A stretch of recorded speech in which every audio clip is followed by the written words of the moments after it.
Hi అండి. ఏంటి బ్లౌజులు పక్కన పెట్టి మామిడికాయలు చూపిస్తుంది అనుకుంటున్నారా? ఇప్పుడే మార్కెట్ నుంచి వచ్చాయండి మామిడికాయలు. ఏదో ఒక రెసిపీ చేద్దామనేసి, అలాగే మీకు కూడా చూపించినట్టుంటుందనేసి వీడియో తీశాను. ఒక మామిడికాయనైతే కడిగి పక్కన పెట్టుకున్నాను. మంచిగా చక్కగా కట్ చేసి వాటర్ పోసి స్టవ్ మీద పెట్టాను. బాగా మరగనివ్వాలన్నట్టు. బాగా మరిగేటప్పుడే మనకొక పచ్చిమిర్చి కట్ చేసి ముక్కలుగా చేసి అందులో ఏసాను. బాగా మరగాలి. ఎలా మరగాలి అంటే, మనం చెక్కుతో పాటు ఏసాం గదండీ! మామిడికాయ చెక్కు తీయకుండా ఏసాం గదా! ఆ చెక్కుకున్నటువంటి మామిడికాయ కండంతా ఉడికిపోవాలి. బాగా మరగాలి. మనం ఇట్లా చల్లార్చుకున్నాక పిసికిన తర్వాతకి ముక్కలు మాత్రమే రావాలి. తోడకలు మాత్రమే. ఈ లోపల నాకు పక్కన కర్రీ అవుతుంది. బెండకాయ ఫ్రై అండి. దీనికి ఈ లోపల ఉప్పు, కారం తగిలిద్దాం. ఈ ఉడికే వరకి. ఒకసారి కలుపుకొని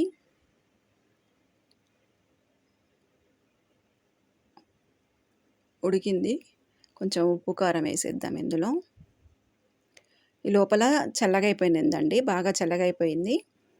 ఇది ఏం చేద్దామంటే రసం తీసుకోవాలి. తోడకలు రాకుండా గట్టిగా పిసికి రసం తీసి ఒక గిన్నెలో వేసుకున్నాను.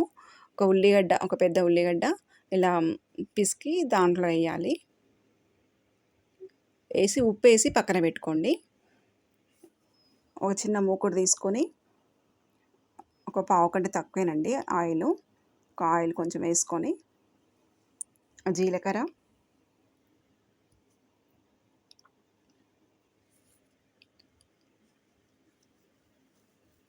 వేడెక్కాక పచ్చిమిర్చి వేసుకుందాం.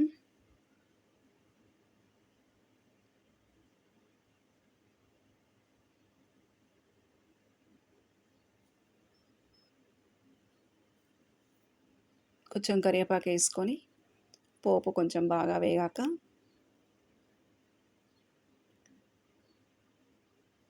పసుపు వేస్తున్నాను.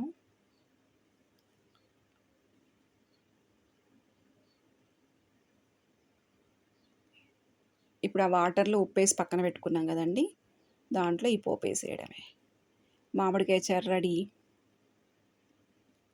ఎండాకాలం కదండి, ఇలాంటి రెసిపీస్ చాలా బాగుంటాయి. మామిడికాయలు వచ్చినప్పుడు ఇలా చేసుకోండి.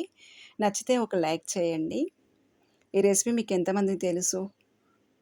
ఒకవేళ తెలిసినా ఒకసారి గుర్తు చేసినట్టు ఉంటుందని చేసి పెట్టానండి. Thank you.